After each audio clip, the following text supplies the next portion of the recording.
Oh. Good? It was a start.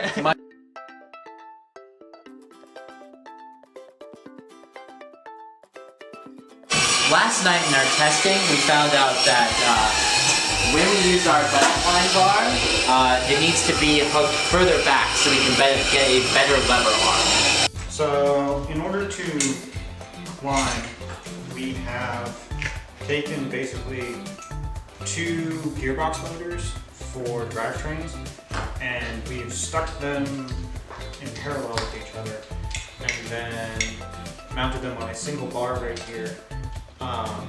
So we have 4 sims on a 13.5 to 1 reduction, which gives us a climb speed of about 5 inches per second. And we were doing the math, and basically we could carry a truck with this. So the maximum weight of 2 robots is not even, or 3 robots is not even an issue. But basically all we did is we took the output shaft of one of these things, and then we flipped it the other way and made it mount so that it's not cantilevered. So then we put a little backplate on this, and then we bolted it directly into the frame. We actually found, there's a bed frame that was outside, and we cut angle iron out of that so that we could bolt it more effectively to the frame. But honestly, this was probably the easiest thing to build out of everything, except for this thing, because that came pre-assembled. But literally, it was just take pre-existing gearbox, flip it, and then add on an extra plate, and then, I mean, it was done really quickly in comparison to what it could have taken. But this is going to be our climber. And honestly, when we were doing the math, we were like, we could do it with 1, but we have 2, so why not? So we can put them on here. Also, this will let us balance a little bit easier because we can run them independently of each other. If y'all are doing it, you could do it with a 775 if you gear way the heck high. If you're only climbing with 1, 2, just throw 2 on there, 3 for 3 on there. So on the sims, but yeah, that's what we're going to be doing to climb. So we're here today reviewing the Vex VersaRatchet, I think it's called, stage. These retail for about 15 bucks, I believe. I don't know. We got them for free, so this is sponsored content. And I have some questions about this. Namely, one, there's a giant hole in the side of like the ratchet. So like as you spin it, the thing just spins. And you can see directly through it. You can see through it, which is like kind of unnerving. But it's like, it's not big enough to put your finger all the way in, so you're probably good. The freshman will not get hurt. Although I'm sure that they will attempt to find it. Someone will put an Allen wrench in there, almost certainly. And As through accident or on purpose, and it will destroy it. I don't know who wins actually. I think the plastic housing fails.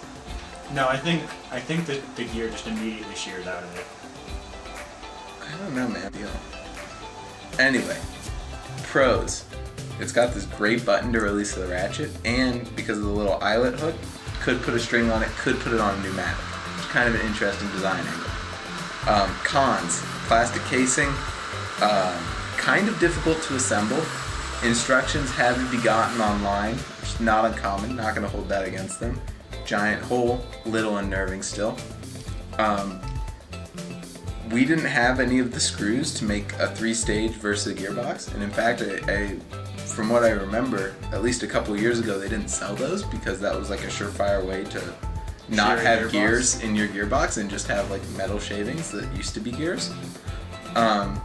So we janked it together with some all thread and a bolt, and as far as that goes, not very effective, not very easy to do. About a 0 out of 10 on that one. VersaRatchet stage though, very promising. They rate the brake torque at like, I think it was 84 foot-pounds. 88 foot-pounds. Which is not a lot. Except for that if you put it at the very, very end of your 100 to 1, then you have an 8,000 foot-pound load limit. So I mean, that's pretty good. Yeah, but on top of that, the 100-to-1 is not a recommended gearbox configuration too, even with just 2 stages. Yeah, So stay tuned for us to discover where the failure point is. Place your bets in the comments below. Will it be the ratchet stage? Will it be the first 100-to-1? Or will it be the shaft? I'm gonna bet on the shaft, to be honest. I'm gonna bet on the 100-to-1 then. So our problem with the bumper thingy is that we have the L, we grab them, then we have like this angle, Right. and as soon as we pick them up, it like just does this and it gets sank. So what we need is like as we tighten down on them to like clamp Okay. so that they don't sag, because the bottom part's not strong enough. But So we need like another pneumatic thing or something? I don't know if it's pneumatic. I don't need to be stronger than that. I don't think we have anything that's strong enough that's not pneumatic. We have ratchet straps. Straps work both ways. You're right. But still, that's a lot of force. If we bend their frame, we bend their frames. I don't think that's particularly GP. It's incredibly GP. We help them win. We'll get a guy with like a death blow. We'll have a whole team that's just the post-match frame fixing team. And they're So this is our hook setup for climbing. We have 4 hooks together that are springed open, so when we tighten it, and if we miss, we need to go open and we can re-tighten it, and they fit right in the middle.